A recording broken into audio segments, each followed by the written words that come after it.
चरित्रमानस बालकांड 87वां। जब जदुवंश कृष्ण अवतारा होई निहरन महामही भारा। कृष्ण तनय होई प्रतितोरा वचन अन्यथा होई न मोरा। जेतेबळे पृथ्वीर गुरुभार हरिबार निमंते जदुवंश श्रीकृष्ण अवतार नेबे सेतेबळे तुमपति तांको पुत्र प्रद्युम्न रूपे जन्म नेबे। मोरे ही वचन अन्यथा हेव नाही। रति गवनी सुनि शंकर बानी कथा पार अब कहूं बखानी। देवन समाचार सब पाए ब्रह्मादिक वैकुंठ सिधाए। शिवंक वचन शुणी रति फेरी गले। एबे अन्य एक कथा वर्णना करूअछि शुणंतु। ब्रह्मादि देवता माने सब समाचार शुणी वैकुंठ को चली गले। सब सुर विष्णु बिरंची समेता गए जहाँ शिव कृपा निकेता। पृथक पृथक तिन्नि किन्नि प्रशंसा भय प्रसन्न चंद्र अवतंसा। जोठारे कृपा निधान शिव बसिथिले विष्णु ब्रह्मांक सहित मिसी सकल देवता सही स्थान को चली गले। सेमाने पृथक पृथक भावरे शिवंकर स्तुति कले। स्तुति सुनी शशिभूषण शिव प्रसन्न होई गले।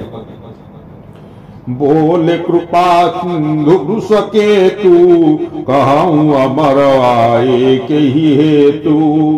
कह विधि तुम प्रभु अंतर जामी तदपि भगति बस विनवऊ स्वामी। कृपा सिंधु शिव कहिले हे देवगण आपण माने आगमनर अभिप्राय प्रकाश करंतु। ब्रह्मा कहिले हे प्रभु आपण तो अंतर्जामी आमे बा अधिक कौन कहिबो।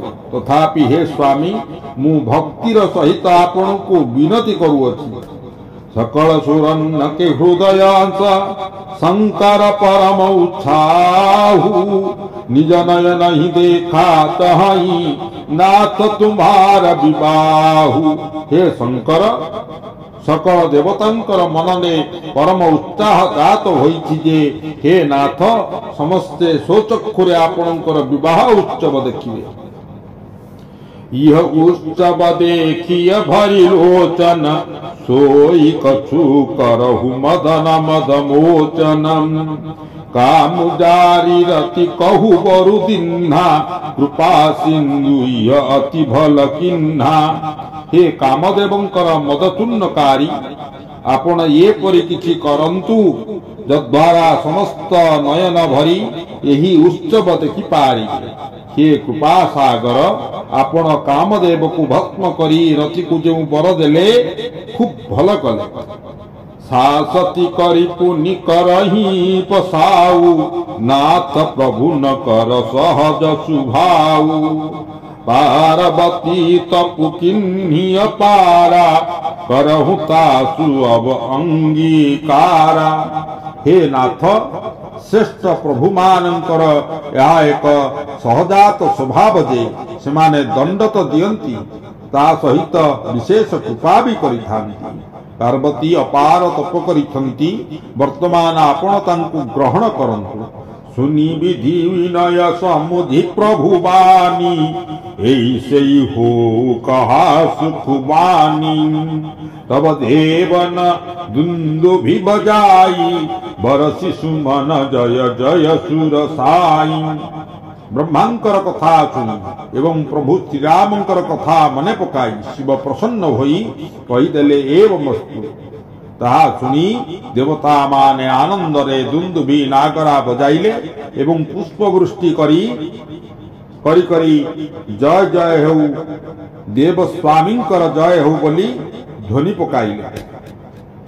अब सरोजानी सप्त ऋषियाए तुरत ही विधि गिरी भवन पठाए।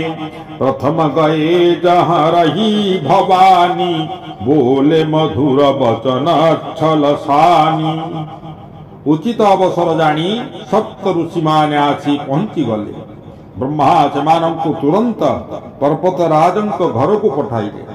ସେମାନେ ପ୍ରଥମେ ପାର୍ବତୀଙ୍କ ନିକଟକୁ ଗଲେ ଏବଂ ତାଙ୍କୁ ଛଳନା ପୂର୍ଣ୍ଣ ବିନୋଦ ଭରା ମଧୁର ବାଣୀରେ କହିଲେ, कहा हमारा न सुने तब नारद के उपदेश, अब भा झूठ तुम्हारा पन करहु काम महेश। नारदंकर उपदेश मानी सेतेबेले आम कथा शुणिले नाही। एबे देख तुम पण वृथा होइगला, कारण महादेव स्वयं कामदेव को भस्म करिदेले।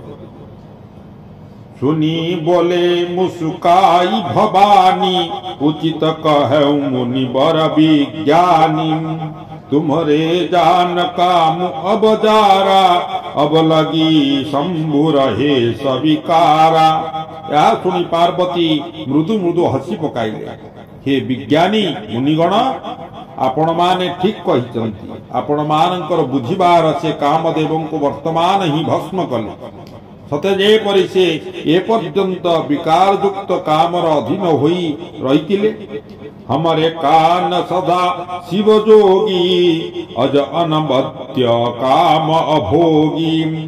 जो में शिव से असजानी, प्रीति समेत कर्म मनवानी। किंतु मो बुझिबारे शिव हेउचंती सदा जोगी, अजन्मा, अनित्य, अकाम, अहो, अभोगी। मु जदि शिवं को ये परी भावी मन वचन कर्म रे प्रेमर सहित सेवा करिथिबी, तो हमारापन सुनौ सुनासा, करी हई सत्य कृपा निधीसा। तुम जो इहा हर जारे उमारा, सोई अति बड़ अविवेक तुम्हारा। तेबे हे मुनि सुरगण शुणंतु, से ही कृपा निधान भगवान मोर प्रतिज्ञा को सत्य रे परिणत करिदेबे। शिव कामदेव को भस्म करिदेले बोली आपण माने जहा कहिले ताहा एक विराट अविवेकिता। जय श्री राम।